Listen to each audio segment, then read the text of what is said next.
You open your eyes. You're outside. It's freezing, not cold like a winter morning, but bone-deep, skin-burning cold. There's no city, no hum of traffic, no glow on the horizon, just a sky so full of stars it doesn't look real, and the distant sound of something large moving through the dark.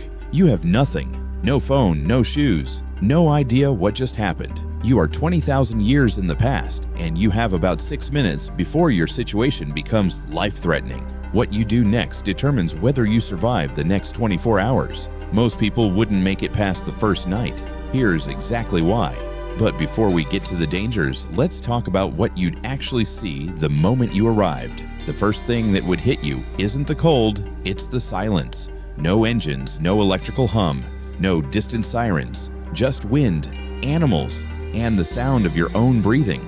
The landscape itself would look alien. 20,000 years ago, the Earth was locked deep in the last glacial maximum. Massive ice sheets stretched across what is now Canada, Northern Europe, and Siberia. Sea levels were roughly 120 meters lower than today, meaning Britain was still connected to Europe, and you could walk from Asia to Alaska. If you landed in what is now France, you'd be standing in open tundra, not forests. And the animals. That's where it gets unsettling. Woolly mammoths were still roaming in herds. Cave lions bigger than any lion alive today were hunting across the steppe.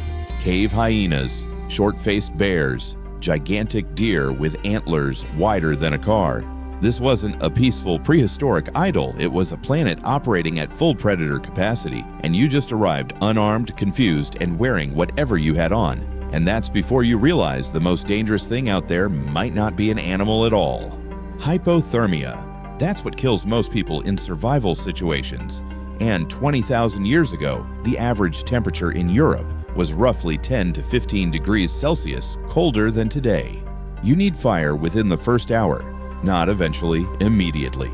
And here's the problem. Modern humans are shockingly bad at making fire from scratch. Studies on survival training show that even with the right materials, dry wood and tinder, and the knowledge of the bow drill technique, most untrained adults fail to produce a flame on their first attempt. Now imagine doing it with your hands shaking from cold, in the dark, while your brain is still processing the fact that everything you know is gone. Your best realistic hope is to find humans. And 20,000 years ago, there were humans, Homo sapiens, who had already been living successfully in these conditions for tens of thousands of years. But finding them isn't guaranteed, and approaching a group of strangers in the Paleolithic carried its own set of risks, because these weren't primitive cave dwellers. They were something far more complex and far more territorial than most people imagine. This is the part that rewrites everything you learned in school. The people alive 20,000 years ago were not stumbling around in loincloths grunting at each other. Their brains were identical to yours. Their cognitive capacity, memory, language, abstract thinking, creativity was exactly the same. These were people who created the cave paintings of Lascaux and Altamira, artwork so sophisticated that when it was first discovered in 1879, experts refused to believe it was ancient because it was too good. They had complex tools crafted from bone, antler, and flint. They had clothing made from multiple animal hides sewn together with needles. They had long-distance trade networks stretching hundreds of kilometers. They had music bone flutes have been found dating back over 40,000 years. And they had social hierarchies, alliances, and conflicts. Anthropological evidence suggests that intergroup violence was a real and regular feature of Paleolithic life. Some skeletal remains from this period show clear signs of trauma injuries consistent with weapons, not animals. Walking up to a group of unfamiliar people and expecting a warm welcome was not a safe assumption. Your survival would depend heavily on what you could offer them. And what you could offer them might be more valuable than you think, or completely useless, depending on who you are. Here's a humbling thought. The average person in 2025 would be one of the least useful individuals to ever exist in a Paleolithic camp. You probably can't track an animal. You can't knap flint into a blade. You don't know which plants are edible versus which ones will shut your kidneys down. You've likely never spent a night outside without shelter. The skills most valued in modern society, coding, financial analysis, and content creation, are worth absolutely nothing. What would keep you alive? Anything practical and transferable. Medical knowledge, even basic first aid, would be extraordinary. The ability to observe patterns and communicate them. Physical strength and stamina. Ironically, people who work in trades, builders, farmers, hunters, anyone comfortable with tools and physical problem solving would have a significantly better chance of integration and survival than someone who works behind a screen. The gap between your world and theirs isn't intelligence, it's knowledge, and almost none of yours applies. But let's say you make it past the first week. Let's say a group takes you in. What would your daily life actually look like? Forget the image of brutish people dragging meat back to a dark cave.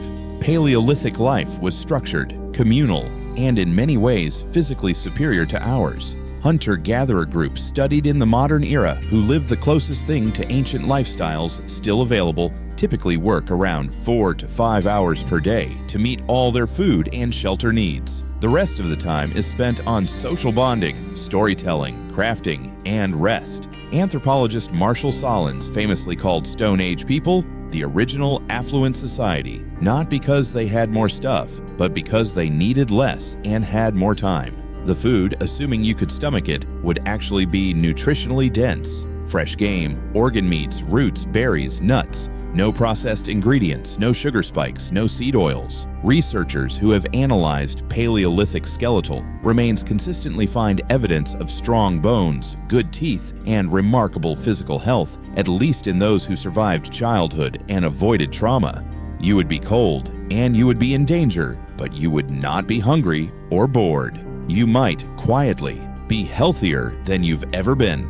That is, until something went wrong, and out there, something always went wrong. A cut that gets infected, a tooth abscess, a broken leg, appendicitis, childbirth. These are inconveniences or minor procedures in 2025.